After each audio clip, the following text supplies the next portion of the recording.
আর কষ্টের কথা কাকে বলবো? আমি আমার নিজের ঘরে ঘুমাইতে গেলে ছাদের এখানে বাটি দিয়ে রাখি, পানি পড়ে আমার নিজের বাড়িতেও। এই মহান জাতীয় সংসদে গত 17 বছর নাচ গান কবিতা আবৃত্তি অন্যের চরিত্র অন্য ছবি হয়েছে। আপনার যে ফ্লোরে আমরা অধিবেশন করি ঠিক তার উপরে একতলায় আমরা নামাজ পড়ি। অসংখ্য মুসলমান আমরা জামাতে নামাজ পড়ি। মসজিদের সামনে সারিবদ্ধভাবে বালতি রাখা হয়েছে। আকাশ থেকে পানি প্রতিদিন এই সংসদে প্রবেশ করে। শুধু বাইরে নয়, মসজিদের ভিতরেও একই অবস্থা।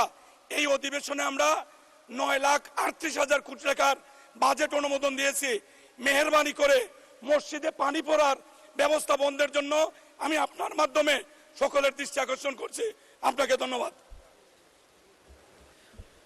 ধন্যবাদ মাননীয় হুইপ। এই বিষয়টা আসলে আমরাও জেনেছি, সংসদের ছাদ থেকে পানি পড়ে। আর কষ্টের কথা কাকে বলবো? আমি আমার নিজের ঘরে ঘুমাইতে গেলে ছাদের এখানে বাটি দিয়ে রাখি, পানি পড়ে আমার নিজের বাড়িতেও, সংসদ ভবনের।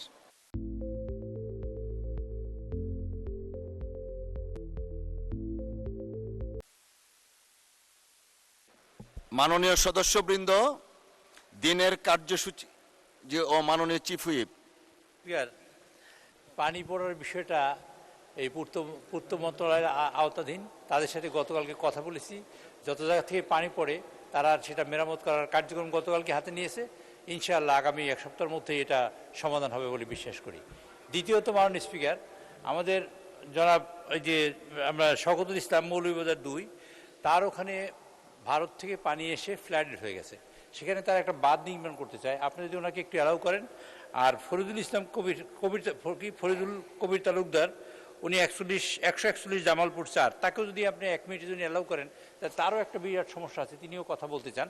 আপনি দুজন মানুষকে একটু অ্যালাউ করেন মাননীয় স্পিকার। 1 মিনিট করে কথা বলুন।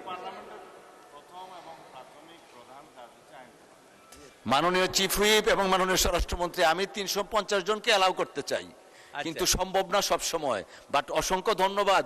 আপনি যে পূর্ত মন্ত্রণালয়ের কথা বলছেন, ওনার মন্ত্রণালয়ের দায়িত্বপ্রাপ্ত মন্ত্রী আপনার পিছনে, উনি কিছু বললে আমরা যে বাসায় ঘুমাতে পারি না বৃষ্টির দিনে, উনি কিছু বলবে কিনা ওনার কাছ থেকে শুনে আমরা ইয়াতে চলে যাব। আপনার বাসার কথা বলা আছে, দেখি মাননীয় মন্ত্রী কি বল। মাননীয় স্পিকার,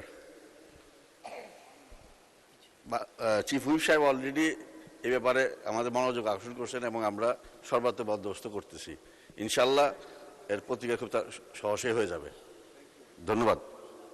আপনাকেও ধন্যবাদ মাননীয় মন্ত্রী।